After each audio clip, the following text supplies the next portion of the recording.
Kai Danielis pamatė du angelus, jis norėjo tai pasakyti savo žmonai, tačiau angelai nurodė būti tyliai. Netrukus iš Danielio buvo atimta kalbos dovana.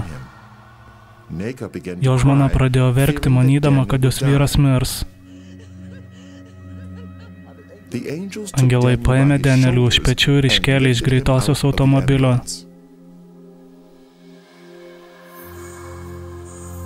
Staiga Danielis su vienu iš angelų atsidūrė kitoje vietoje.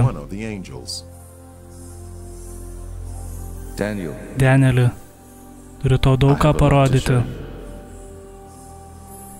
Apsižvalgęs Danielis pastebėjo vietą, kurioje buvo susirinkęs būrys žmonių, ir jų išvaizda atrodė kaip angelų. Jų spalva buvo ryškiai balta ir jų kūnai spindėjo.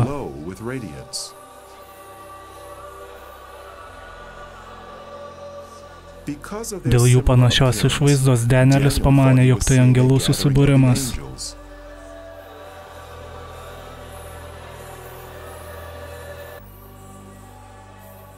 Tai ne angelų susibūrimas, Danieli, tai šventųjų susibūrimas.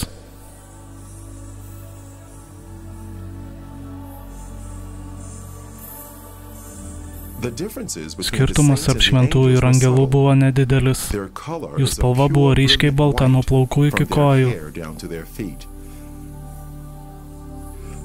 Tačiau skirtumas tame, jog angelai turėjo sparnus, o šventieji ne.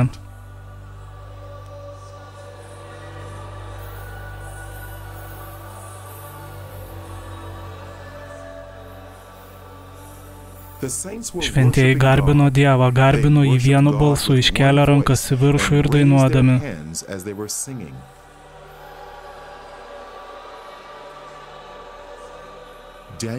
Danielis girdėjo daugybę instrumentų ir jų garsai nebuvo panašus į nieką, ką jis buvo girdėjęs prieš tai. Jis troško prisijungti prie tų žmonių ir pradėjo eiti arčiau jų, bet angelas jį sustabdė. Danieli, neik. Aš turiu tau daug ką parodyti. Minia, kurią Danielis matė, žiūrėjo į ryškią šviesą, kuri švietė lyg saulė. Tai buvo visos šviesos esančios tenai šaltinis. Tai buvo ryški šviesa šviečianti į juos. Ir jie žiūrėjo tą šviesą, lyg matydami kažką ten. Tačiau aš negalėjau žiūrėti tą šviesą. Negalėjau, nes tai buvo labai skausminga mano akims. Bandžiau visai pasikreipti, prisidengti, kad galėčiau pamatyti, ką jie žiūri. Jie žiūrėjo kiaurai, bet aš to padaryti negalėjau.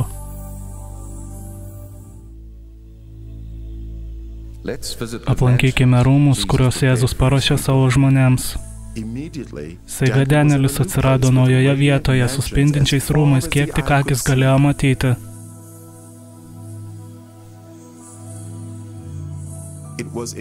Tai nebuvo panašu į nieką, ką jis buvo matęs žemėje. Nors išvaizda ir priminė pastatus, struktūra buvo neįprasta, sukurta ne iš žemiškų medžiagų.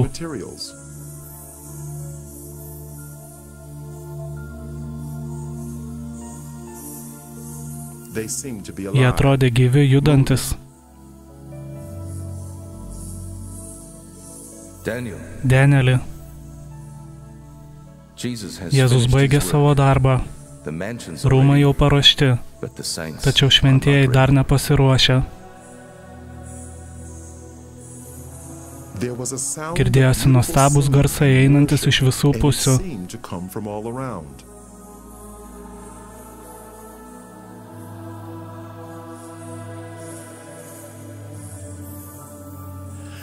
Danielis nustebo, iš kur eina šie garsai, nes jis ten nematė ne vieno žmogaus. Danieli, dainos, kurias girdi, yra dainuojamos gėlių.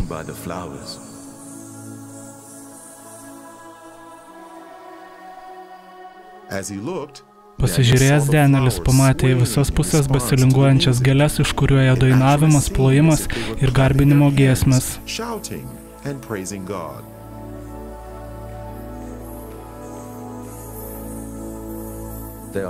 Jos laukia šventųjų.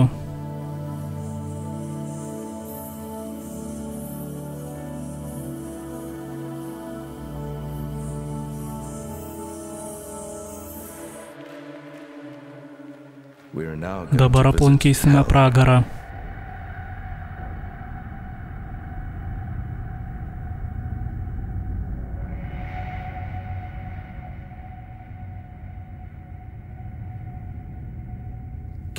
Ar matai pragaro vartus?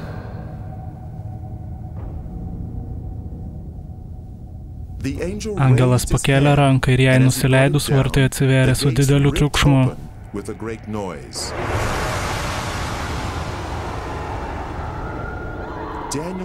Danielis galėjo girdėti daugybę žmonių verksmus ir dejones, tačiau nematė nė vieno iš jų.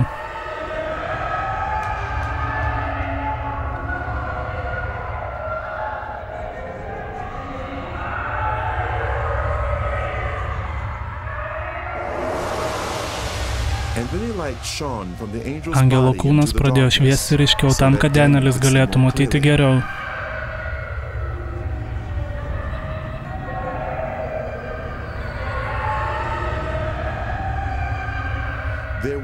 Ten buvo daugybė žmonių, tačiau kitaip nei žmonių rojuje, šių žmonių išvaizda buvo tokia pat, kokių yra žemėje. Jie buvo visų rasių, kultūrų ir tautybių. Kiekvienas asmuo atrodė įkalintas savo asmeninėje kančioje, kuri tęsiasi be sustojimo. Taip pat jie negalėjo bendrauti tarpusavyje. Verksmų ir šauksmų garsai buvo nepakeliami.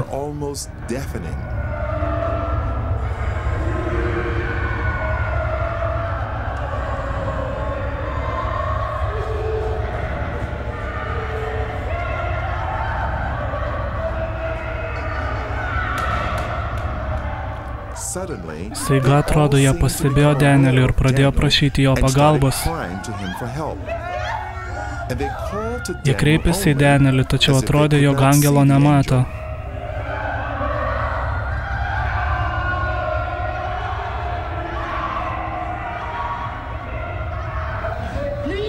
Prašau, padėk. Aš pastorius.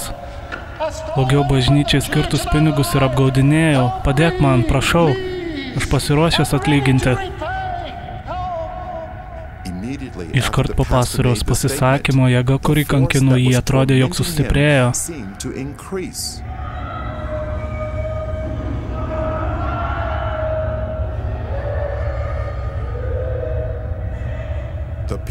Žmonės turėjo kūną, bet atrodė, kad neturi kraujo. Atrodė, jog jie dega, tačiau nesimatė jokių liepsnų.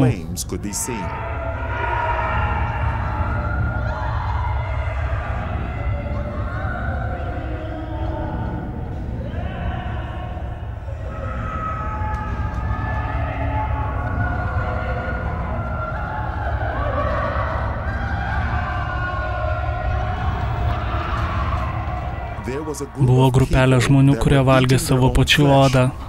Jie išvemdavo, ką valgė, o jų oda ataugdavo atgal. Tai tęsiasi be pabaigos.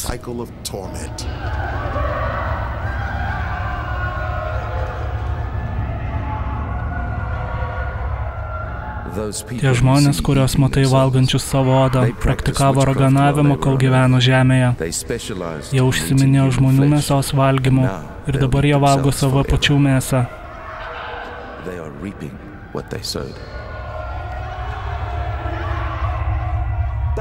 Toji vieta nėra gera jokiam žmogui sukurtam Dievo. Dievas nekūrė tos vietos žmonėms. Ji buvo sukurta velniui ir jo agentams.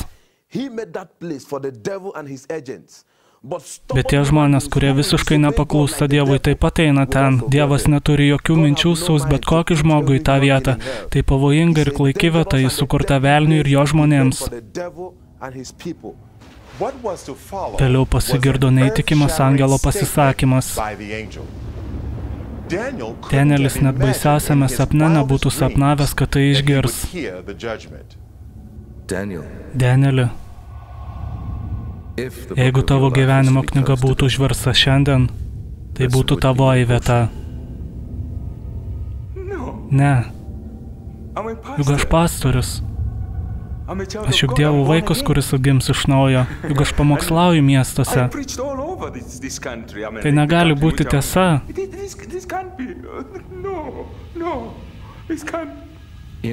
Užteks.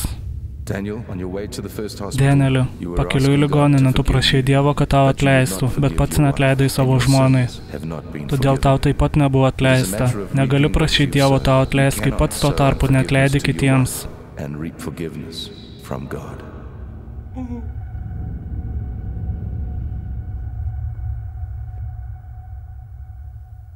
Ir kai jis tai pasakė, mano dvasia mane įtikino, kad tai, ką angelas sako, yra tiesa. Aš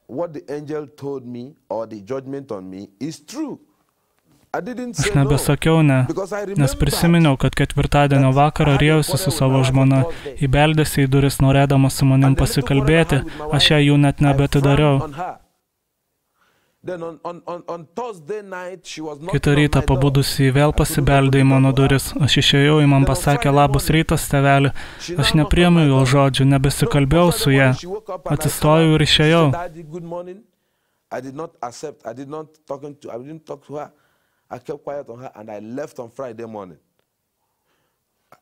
Suprantat, kodėl jį provokavo mane, padarė kažką ne taip mano atžvilgiu, aš supykau ant jos, nepriėmiau jos atsiprašymą ryte, išvažiavau lauk, grįžtant patekau į avariją ir miriau.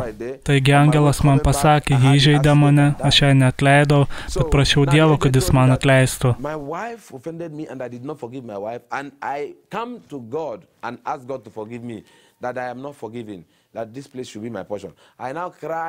Aš viską supratau, priėmiau tai atrodė teisinga, savo širdį jaučiau tai. Buvau įniršęs ant žmonos. Ta ketvirtadienį galvojau, mano žmona trenkė man, ką dabar man reikėtų jai padaryti. Buvau visa širdimi piktas. Ir tik po to įvykio supratau, kas įvyko ir kad Dievas teisė mano širdį, supratau, kad sunaikinau savo sielą. Aš verkiau iš baimės, nes toji vieta yra negerai bet kokiam žmogui.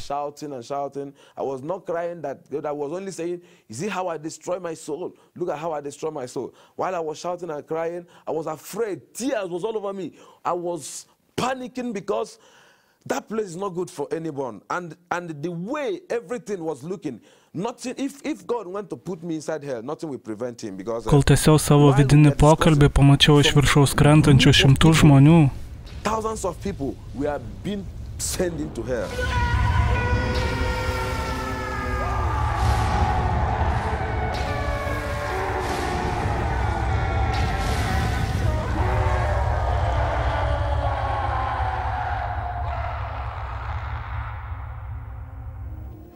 Žmonės pradėjo melsis už jį, melsis, kad jis prisikeltų. Then the angel said to me that he's sending me back to the world to go and warn this generation because this is going to be the last warning to this generation.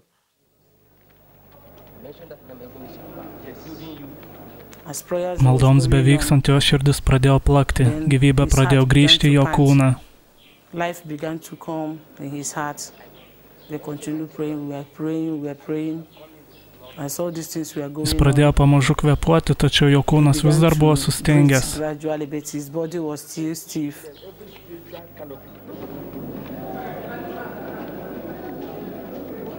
Aš mačiau savo kūną laikomą daugybę žmonių. Buvau beveik nuogas ir po trumpikių, pasižiūrėjau į kairę, į dešinę, žmonės meldėsi, verkė aplink. Kai kurie aukštino Dievą, žvalgiausi aplink nesuprasdamas, kas vyksta. Aš nukritau iš aukštai žemyn į kūną.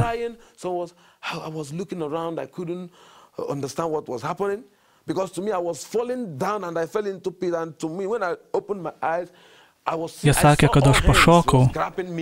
They said to me that I jumped up.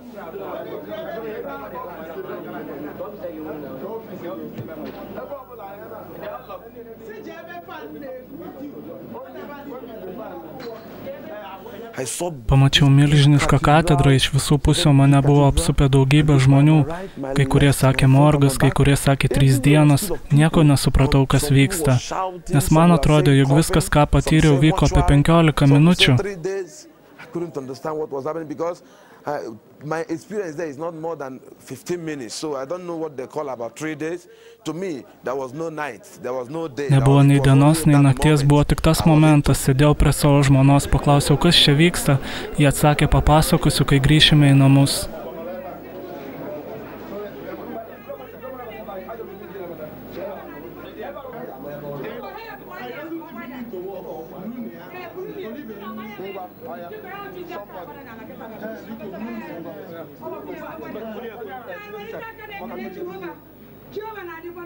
now said to my wife, yes, what is happening? She said I should keep quiet until when we get to the house.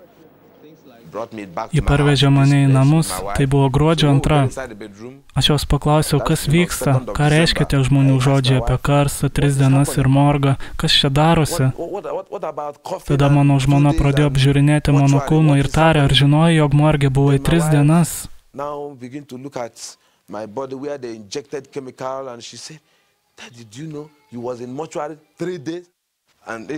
Tai mano mirties liudijimas, kai mane greitąją nuvežė į ligoninę, daktaras diagnozavo mano mirtį.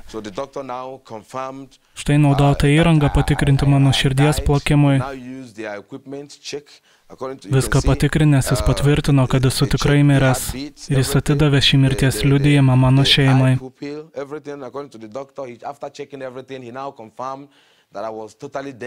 He now gave them certificate that they should remove me. You can see it here, say, remove for mortuary.